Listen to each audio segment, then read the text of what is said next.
دعني ووصفي آياتي له ظهورنا للقرى ليلا على علمي والدور يزداد حسنا ومنتظم وليس ينقص قدرا غير منتظم فما تطول آمال المديحين ما فيه من كرم الأخلاق والسيم آيات عظيم الرحمن محدثة قديمة صفة الموصوف بالقدم لم تقترن بزمان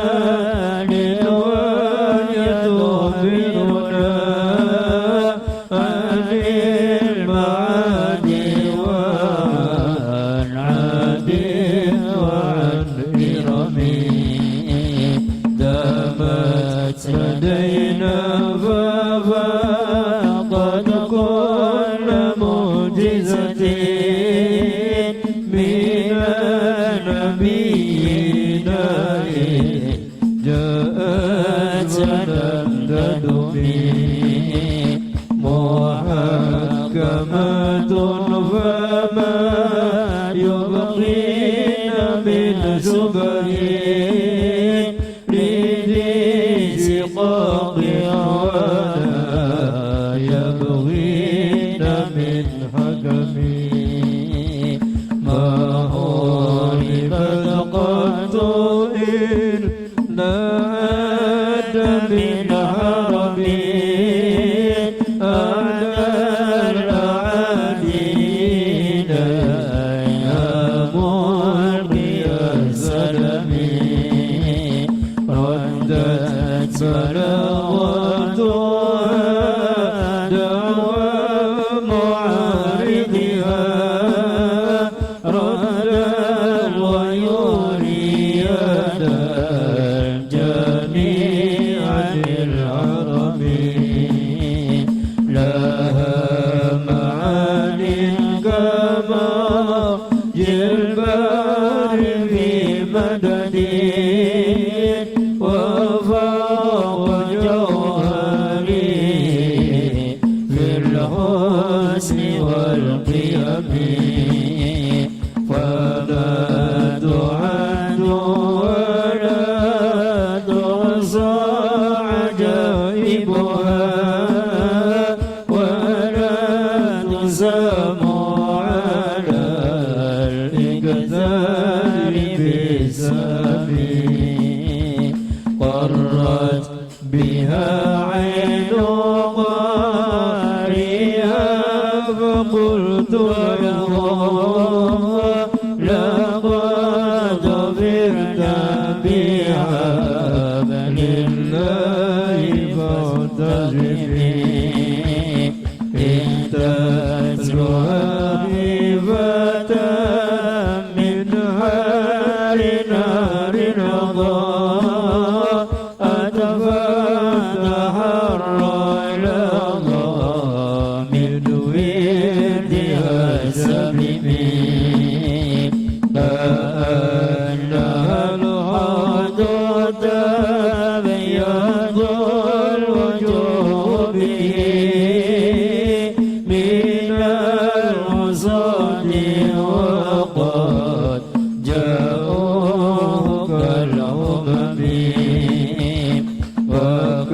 وكالصراط وكالميزان معدنا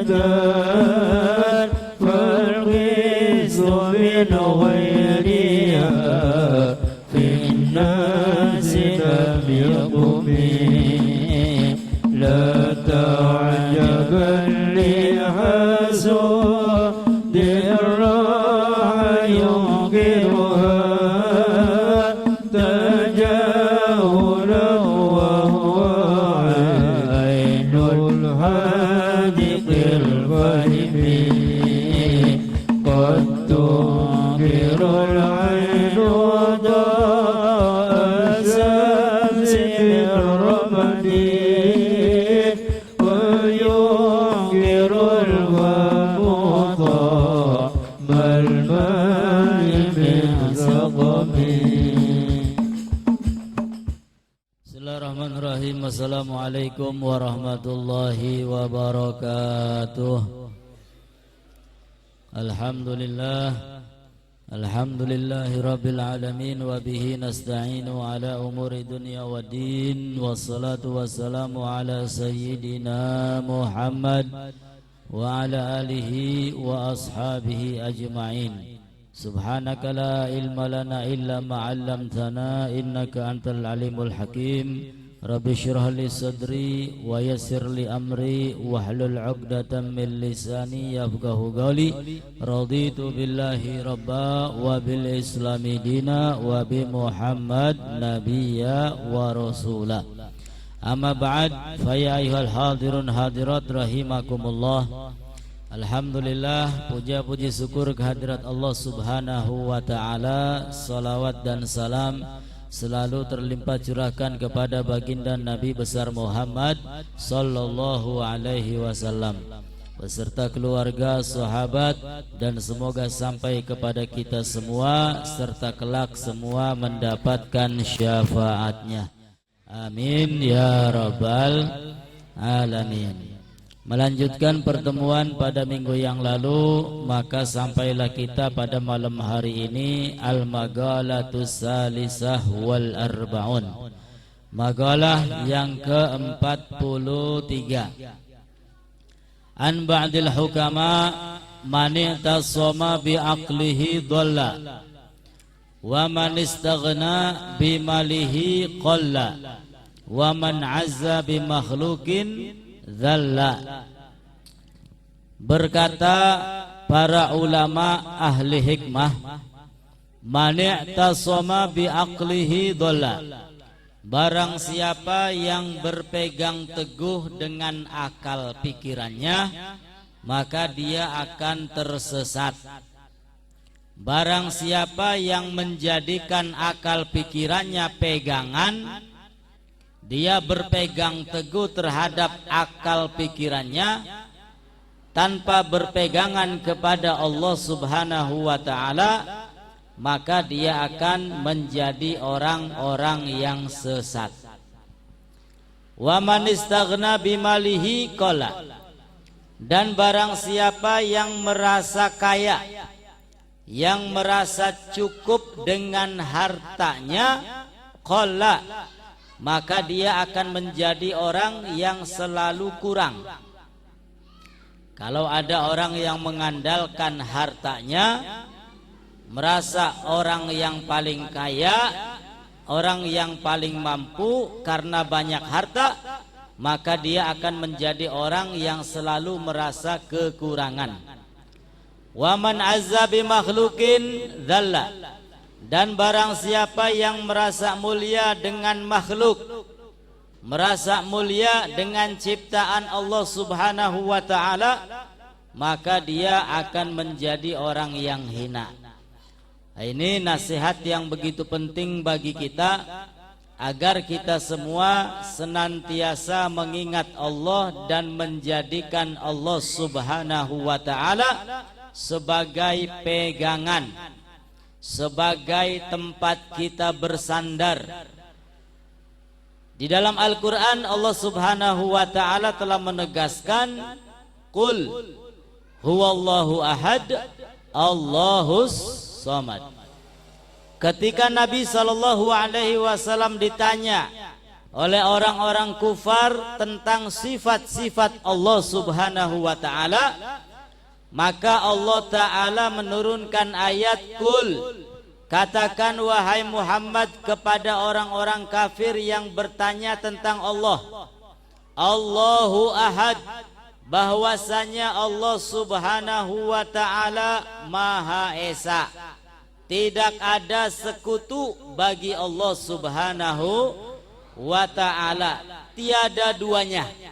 Allah Maha Esa. Allahus Samad, dan Allah subhanahu wa ta'ala adalah tempat kita bergantung. Artinya segala macam permasalahan, segala macam urusan, segala macam sesuatu yang belum terjadi, yang sudah terjadi, yang akan terjadi, gantungkan hanya kepada Allah subhanahu wa ta'ala. Yakinkan di dalam hati kita yang paling dalam kepercayaan bahwasanya Allah subhanahu wa ta'ala maha segala-galanya, yang memberikan rezeki Allah, yang memberikan sehat Allah, yang memberikan kekuatan Allah, yang memberikan segala-galanya, sehingga kita hidup di alam dunia penuh dengan ketenangan, kenikmatan, tidak lain dan tidak bukan datang dari Allah subhanahu wa ta'ala. Alhamdulillah. Sehingga kalau kita banyak uang, bukan karena kecerdasan kita mencari uang, bukan karena kekuatan kita mencari uang, bukan. Akan tetapi di situ ada kehendak Allah, di situ ada campur tangan Allah, bantuan dari Allah subhanahu wa ta'ala. Ketika Allah sudah menghendaki, idza arada syai'an ayyaqula lahu kun fayakun. Kalau Allah menghendaki sesuatu, tinggal bilang kun, maka terjadilah sesuatu tersebut. Nah, sehingga ulama ahlu hikmah mengingatkan kita di dalam nasihatnya, mani tasoma bi aqlihi dolla. Siapa orang yang menjadikan akal pikirannya sebagai ketergantungan, sebagai pegangan, sebagai rujukan, maka dia akan menjadi orang yang sesat.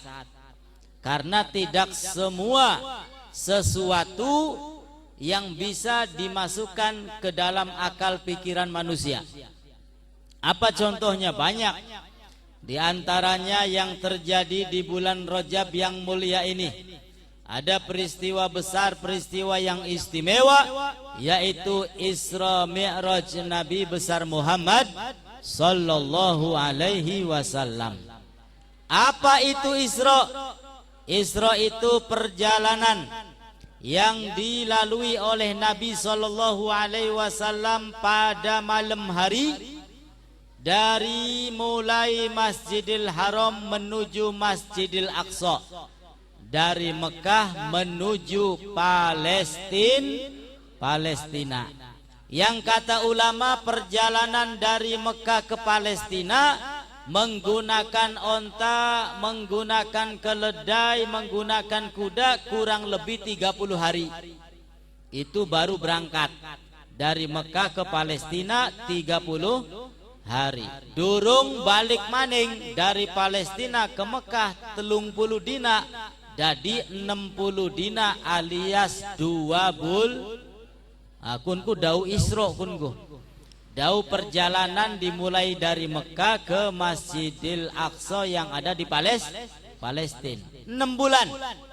Belum lagi dari Palestina, kemudian Rasulullah melakukan Mi'raj. Apa itu Mi'raj? Su'uduhu sallallahu alaihi wasallam ila samawat.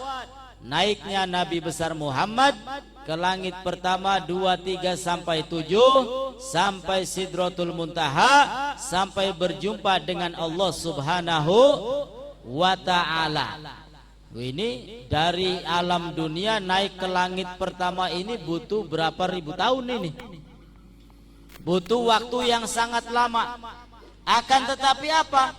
Kenyataannya Isra Mi'raj tersebut yang menurut akal pikiran manusia harus dilakukan dengan berbulan-bulan, dengan bertahun-tahun, tapi kenyataannya hanya sesaat saja, yaitu sebagian waktu malam. Malam itu anggaplah dari jam 6 sampai jam berapa? Jam 6 maning bengi. Anggap itu waktu malam. Sebagiannya saja. Bisa sejam, bisa rong jam, atau bisa kurang dari sejam. Bahkan sampai dikatakan saking singkatnya peristiwa Isra Mi'raj itu, ya, ada tumpahan air gelas, ada airnya kemudian tumpah di atas meja. Otomatis airnya ini akan jatuh ke bawah. Iya tabli? Iya, banyunya nepluk mengesor. Ya, sedikit demi sedikit, pertama numplek akeh. Berhubung banyunya karis titik, akhirnya tes tambah titik nepluke. Iku Kanjeng Nabi berjalan Isra, pulang lagi tetesan airnya itu masih ada.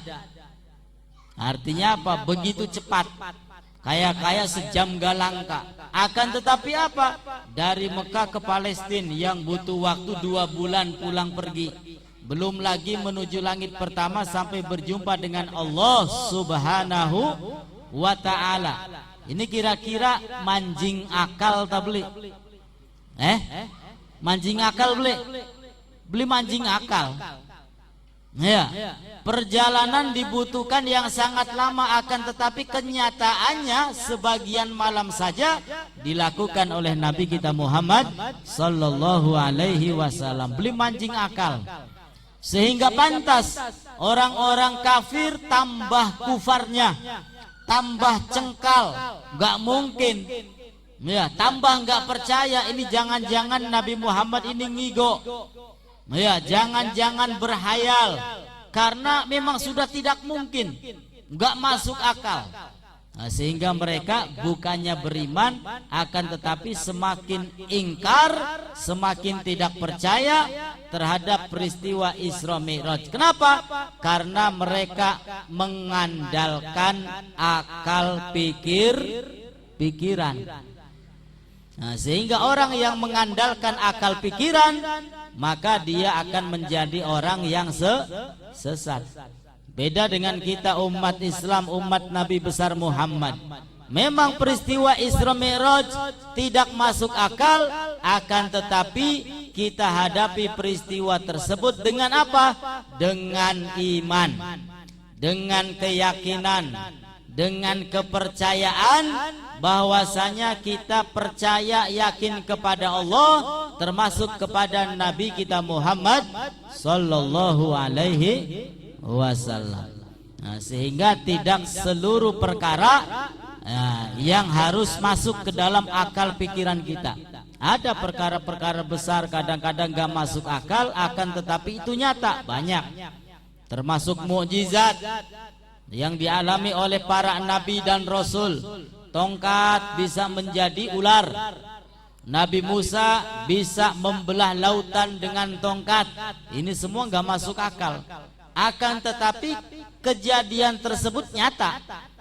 Ya, kalau kita paksa untuk masuk akal, nggak masuk. Ya, akan tetapi kita hadapi dengan penuh keyakinan, dan itu kejadian yang nyata, itu namanya mukjizat. Belum lagi yang dialami oleh orang soleh, oleh aulia, namanya karomah. Ya, makanya karomah, mukjizat itu apa definisinya? Khariqul adah. Ya, sesuatu yang di luar kebiasaan. Ya, sesuatu yang terjadi di luar kebiasaan. Jadi sangat luar biasa. Memang gak masuk akal. Akan tetapi itu kita hadapi dengan keyakinan, dengan iman kepada Allah Subhanahu wa ta'ala. Nah, sehingga akal pikiran tidak boleh kita jadikan apa? Tidak boleh kita jadikan pegangan. Ya, selalu dimasukkan ke dalam akal pikiran. Wah, beli mancing akal gini. Ya, sehingga dia tidak percaya sama yang namanya karomah, tidak percaya sama yang namanya mukjizat, tidak percaya sama yang namanya peristiwa Isra Mi'raj. Ya, karena ada sebagian golongan Isra Mi'raj ini dilakukan oleh Nabi, ya, bisa jadi dalam keadaan apa? Mimpi saja, atau dalam keadaan wahyu saja, atau dalam keadaan ruhnya saja.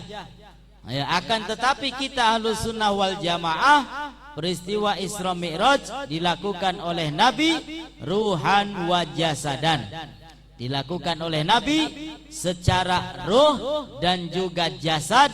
Nabi kita Muhammad berjumpa dengan Allah Subhanahu wa ta'ala. Tidak ada sesuatu yang sulit bagi Allah Subhanahu wa ta'ala. Gampang kabeh. Ya, angel nyote jare kula sampean, tapi jare Gusti Allah gampang. Pasti kelakon, pasti bakal terjadi. Sallu ala Nabi Muhammad. Wa man istaghna bimalihi qala. Lalu kata beliau, barang siapa yang merasa kaya, merasa cukup dengan harta bendanya, maka dia akan menjadi orang yang selalu merasa kurang. Banyak contohnya. Pejabat itu apa sih kurangnya di mata kita? Rumah megah, kendaraan mewah, uang melimpah ruah, bulanan puluhan juta rupiah. Tapi apa kenyataannya? Banyak di antara mereka yang merasa kurang. Betul apa betul? Iya, akhirnya apa? Korupsi. Padahal gajinya puluhan juta, mobil wis duwe, umah wis bagus, segala-gala wis apa artinya sudah terpenuhi. Tapi apa? Merasa kurang. Ya, akhirnya korupsi, nyolong mana, nyolong mene, garong mana, garong mene. Kenapa? Karena orang-orang yang seperti itu ya menjadikan hartanya sebagai apa? Cukup. Ya, saya ini kalau sudah punya harta banyak, enaklah, cukup, apapun bisa keturutan. Nah, orang yang seperti itu akhirnya akan merasa kurang. Ya, warege kapan warege? Warege bakawis mancing kuburan. Ya, alhaakumut takatsur hatta zurtumul maqabir. Alhaakum at-takatsur, telah melalaikan kalian semua. Apa itu at-takatsur? Sesuatu yang selalu diperbanyak. Duit pengen akeh, emas pengen akeh, mobil pengen akeh. Ya, akhirnya apa? Melupakan orang tersebut kepada Allah Subhanahu wa ta'ala. Sibuk goleti duit boy, sibuk molah boy, ibadah kelalen. Sampai kapan? Hatta zurtumul maqabir, sampai orang tersebut masuk kuburan. Bakal wis majing kuburan wis pragat kah? Kerja pragat, menggawe pragat, duit sing mau dikumpul-kumpulaken bu pada mendi ganah. Ya, laka sing digawe ning jero kuburan laka wis pragat kabeh. Wareg. Bakal wis mancing kuburan wareg. Jadi pengen wareg ta beli? Bakal pengen wareg mancing kuburan, Bu. Wareg. Ya, hatta zurtumul maqabir. Mong Bu ya. Ya, mudah-mudahan harta yang kita miliki bisa kita gunakan untuk ibadah kepada Allah. Amin ya rabbal alamin. Wa man istaghna bimalihi qalla. Orang yang merasa cukup dengan hartanya, maka dia akan menjadi orang yang serba kekurangan. Artinya apa? Cukup itu bukan dengan harta. Kalau kita ingin merasa cukup, maka cukuplah diri kita semua dengan siapa? Dengan Allah Subhanahu wa ta'ala. Hasbunallah wa ni'mal wakil, ni'mal maula wa ni'man nasir. Cukup bagi kita Allah sebagai penolong, Allah sebagai pelindung, Allah sebagai segala-galanya. Bukan karena uang, bukan. Ya, sehingga yang namanya uang, harta benda ini ya tidak bisa kita andalkan. Nggak bisa. Yang bisa kita andalkan Allah. Toh kita mendapatkan uang itu pun karena kehendak Allah Subhanahu wa ta'ala. Wa man azza bi makhluqin dhalla, dan barang siapa yang merasa mulia dengan makhluk, merasa terhormat karena makhluk, merasa terpuji dengan makhluk, maka dhalla, dia akan menjadi orang yang hina di sisi Allah Subhanahu wa ta'ala. Ai man kanat quwwatuhu bi makhluqin sarra dalilan. Dia merasa kuat. Kenapa? Karena mempunyai makhluk yang bisa diperintah. Dia merasa mulia karena mempunyai teman yang gampang disuruh. Ya, ada orang yang demikian, maka orang tersebut hina di hadapan Allah Subhanahu wa ta'ala. Nah, sehingga carilah kemuliaan di sisi Allah, bukan kita mencari kemuliaan di sisi manusia. Ya, banyak di antara umat manusia ini kadang-kadang amal ibadahnya kepingin dilihat oleh orang lain, ingin dipuji oleh orang lain. Ya, tidak ingin dipuji, tidak ingin dilihat oleh Allah Subhanahu wa ta'ala. Maka cukup sudah, salat kita hanya Allah yang melihat, puasa kita, ibadah kita, sedekah kita cukup ketika dipandang dilihat oleh Allah Subhanahu wa ta'ala. Enggak usah perdulikan makhluk, enggak usah perdulikan orang lain. Orang lain mau memuji silahkan, mau menghina silahkan, kira-kira rasanya sama, hebat. Ya, dipuji tidak terbang, dihina tidak tumbang. Linglah deni sira. Ya, sing penting fokus ingin mendapat pujian, ridho dari Allah Subhanahu wa ta'ala. Tangga batur arepan deleng los, arepan muji los, arepan belin deleng los, arepan ngina los temen. Sing penting kula sampean tetap ibadah kepada Allah Subhanahu wa ta'ala, insya. Wal magalatur rabi'ah wal arba'un, dan magalah yang ke-44.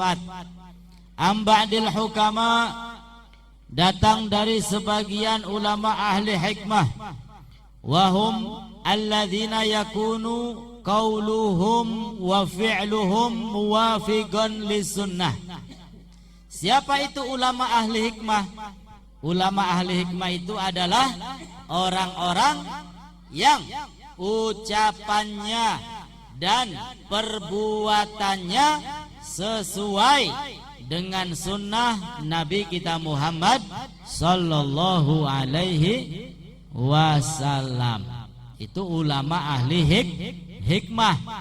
Ketika berucap tidak melenceng daripada ucapan-ucapan yang pernah disampaikan oleh Nabi kita Muhammad sallallahu alaihi wasallam.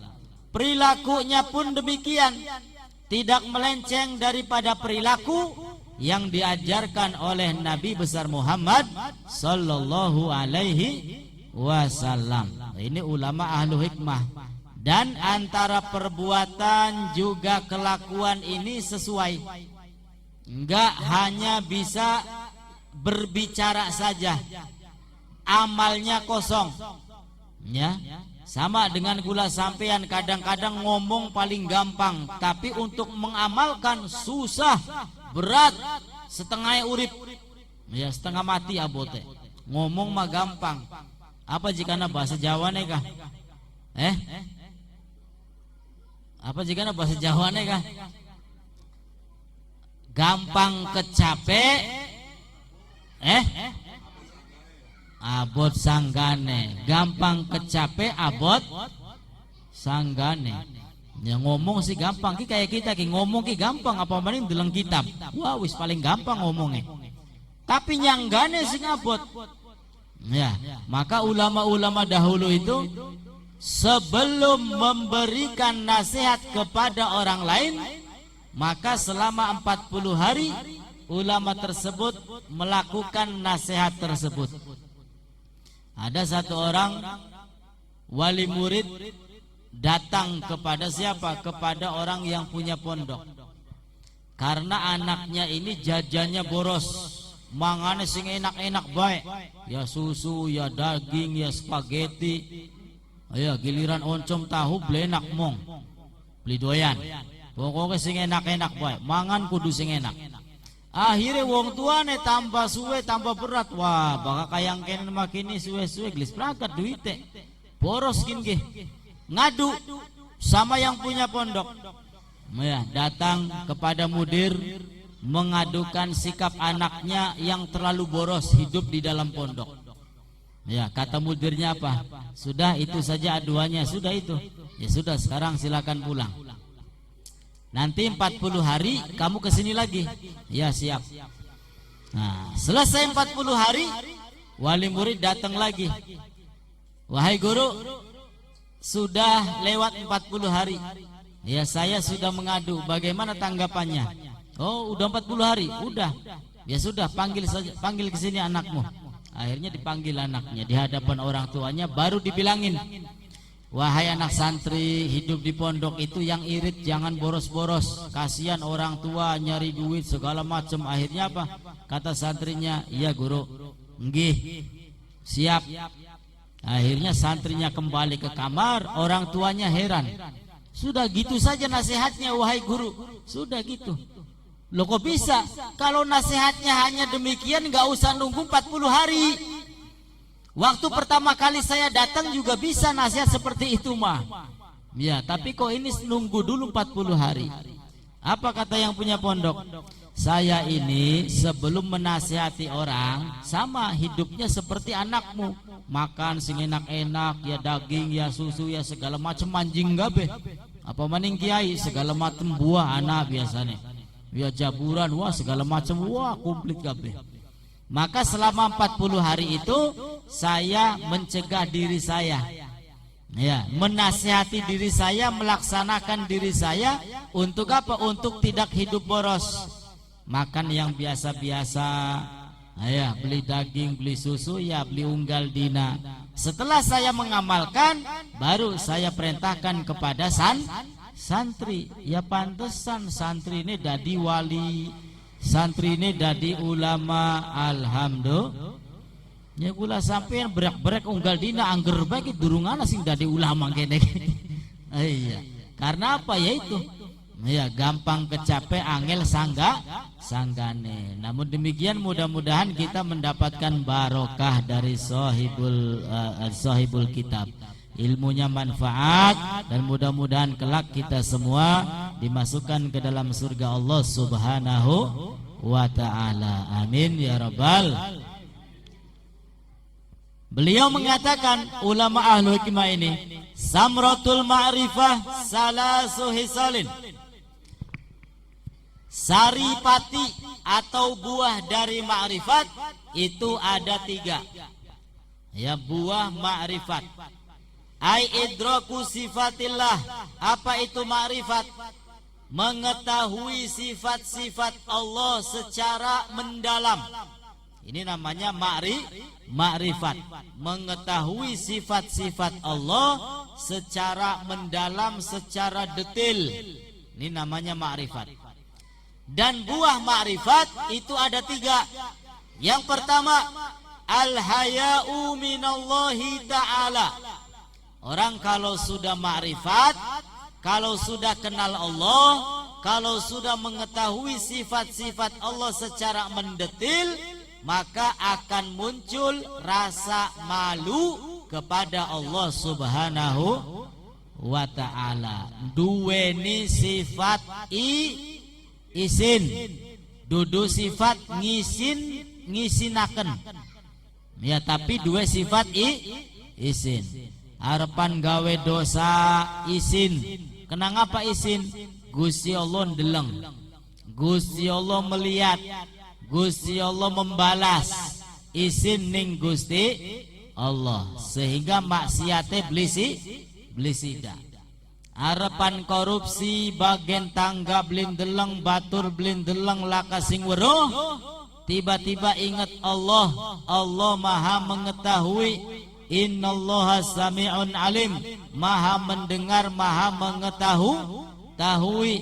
Isinlah ning Gusti Allah. Bagian wong sejen beli weruh tapi Gusti Allah weruh. Beli sida korupsi. Alhamdulillah. Ini orang kalau sudah mengenal Allah, mengetahui sifat-sifat Allah secara mendetil, dekat dengan Allah, maka akan muncul rasa malu kepada Allah Subhanahu wa ta'ala. Mudah-mudahan Allah ta'ala berikan sifat malu kepada kita semua. Amin ya rabbal.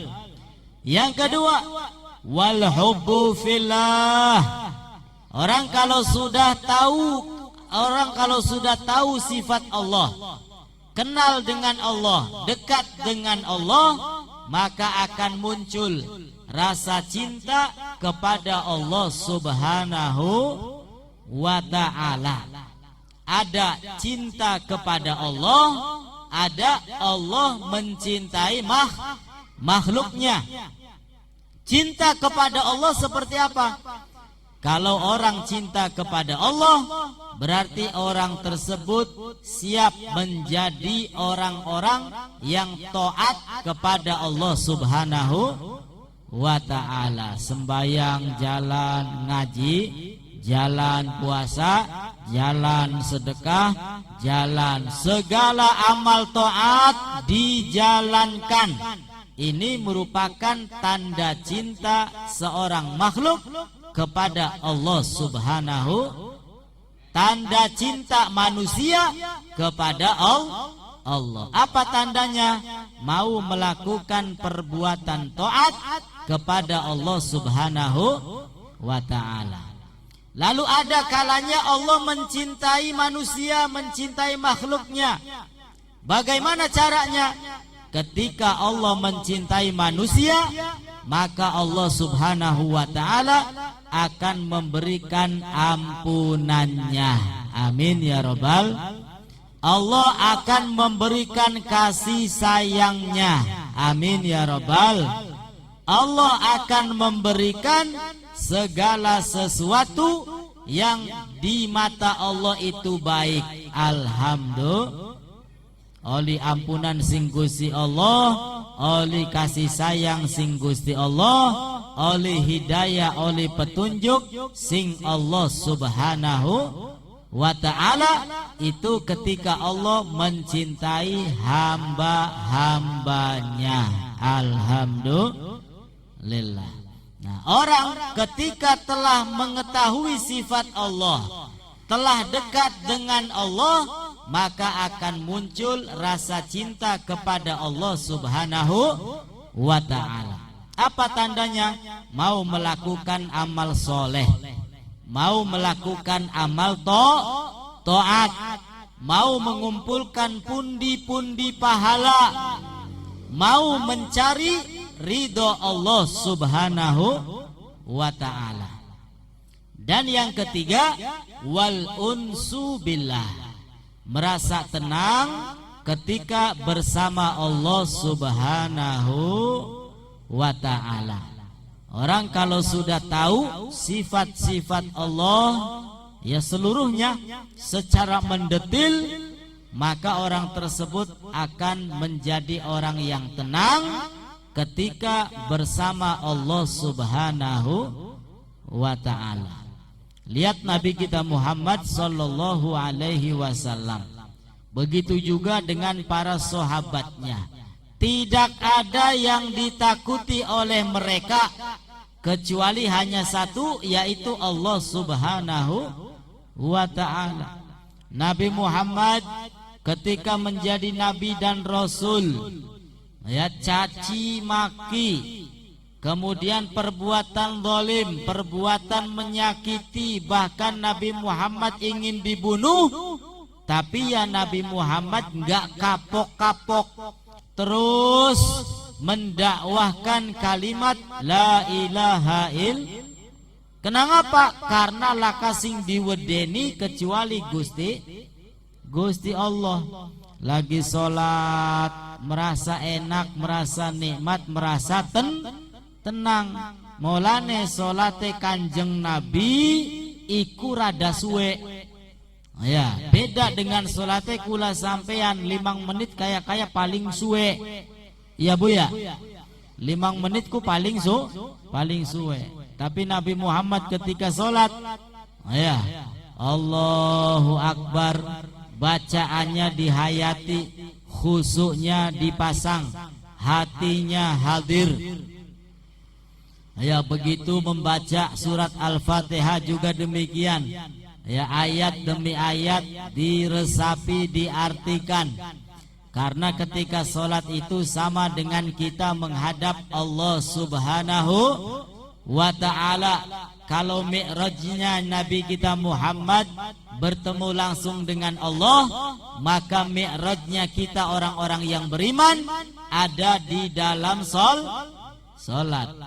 As-salatu mi'rajul mu'minin. Salat adalah mi'rajnya orang-orang yang beriman. Maka ketika kita membaca surat Al-Fatihah, alhamdulillahirabbil alamin, pada hakikatnya Allah Ta'ala menjawab. Apa jawaban Allah? Hamidani abdi, hambaku sedang memujiku. Alhamdulillah. Ayat demi ayat yang kita baca pada surat Al-Fatihah dijawab oleh Allah Subhanahu wa ta'ala. Ihdinas siratal mustaqim, siratal ladzina an'amta 'alaihim ghairil maghdubi 'alaihim waladdallin.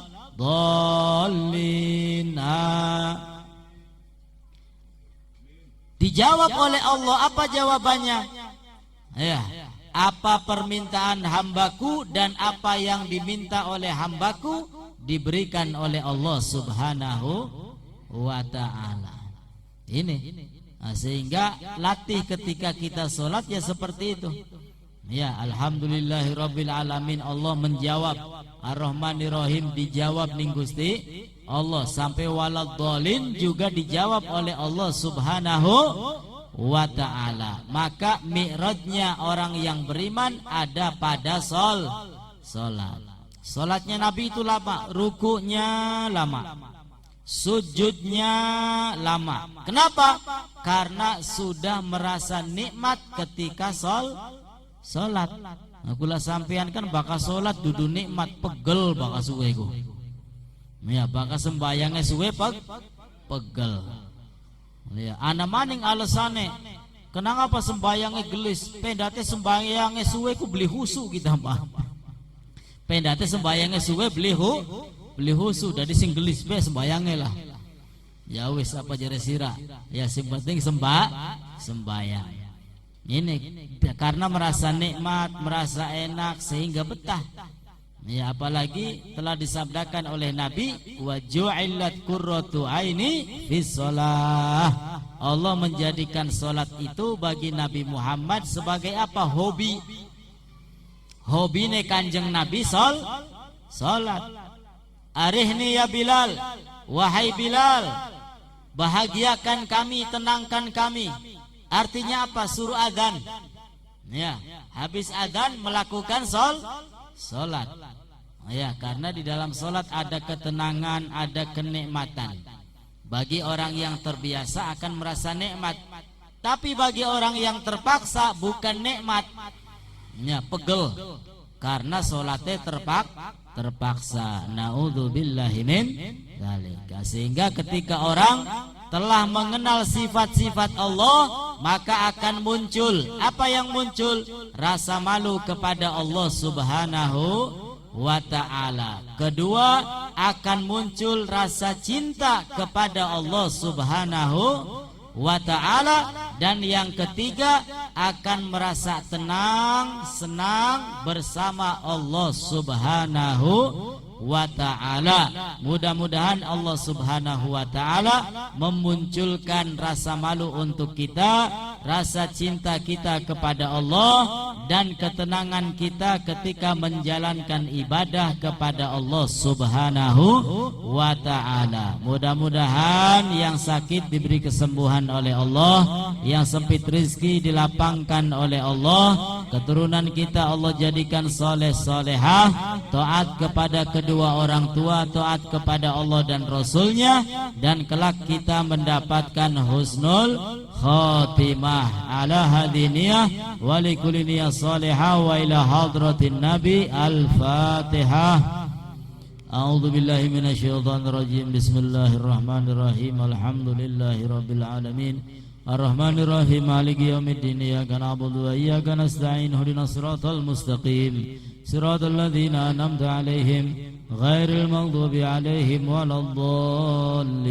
Rabbighfirli wa liwalidayya. Amin. Itu saja, kurang dan lebihnya mohon bermaaf. Wassalamualaikum warahmatullahi wabarakatuh.